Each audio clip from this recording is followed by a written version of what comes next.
Okay, so we're on 39.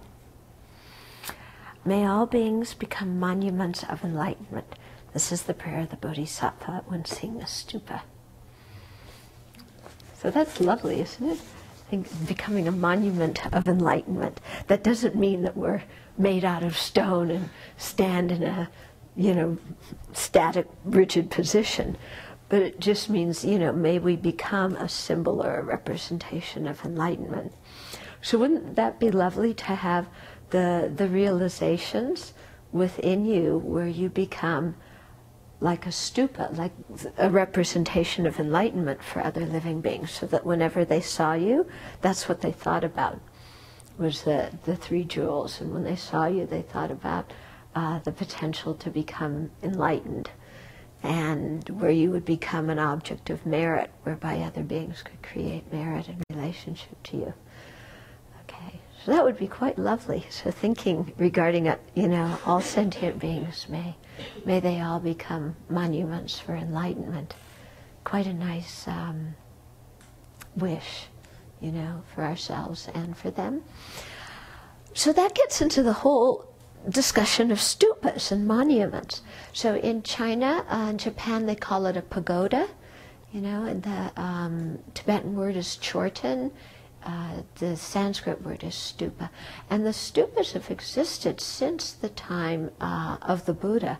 And actually, I think they were pre-Buddhistic.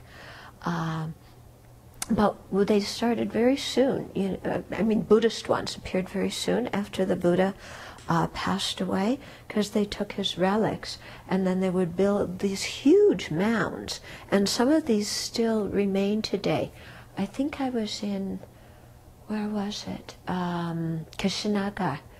And there was a huge stupa outside. Like an actual, just a mound. Yeah. And then, of course, they began to make them in different shapes and forms. And so now you have the stupa at Sarnath, the stupa at Bodh Gaya, and all sorts of different places. And then the Tibetans started building many stupas. I think there's 8 kinds of stupas. There might be more, but the Tibetans often do a thing with 8 different kinds of stupas, that mark different events or different potentials or whatever. And it's quite interesting what you put inside of them, because usually in the lower part, in the base, you put all sorts of worldly items, pots and pans, and even weapons that are to symbolize kind of worldly success, so that you could be able to benefit sentient beings. And then on top of it, you build the rest of the stupa, and you put different holy objects and mantra rolls, like we do for the statues, and precious things in the rest of the stupa. And there's a whole symbology as it developed. How the Tibetans have it, the 8 stupas with very precise measurements and symbology, I don't know if that developed in Tibet or if that started developing in India. That would be an interesting thing to research. But there's symbols for all of the different levels and things like that. So I'm sure sometime here we will start building stupas, when we have the layout of our buildings a little bit more, then we will start building stupas and filling them, and it's quite a work to do it, and then painting them and taking care of them. Although maybe in the West we can do that better than in India, because in India the paint's not so good, so every year it's you have to go back and redo it. But it's quite nice to do that. And then from there the whole practice of circumambulating came about.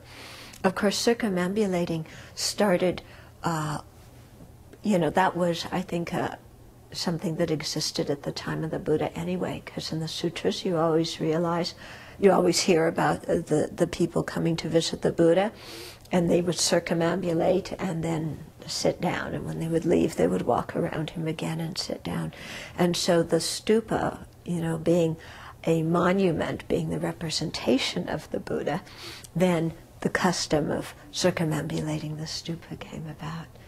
And so that's quite auspicious and very good to do.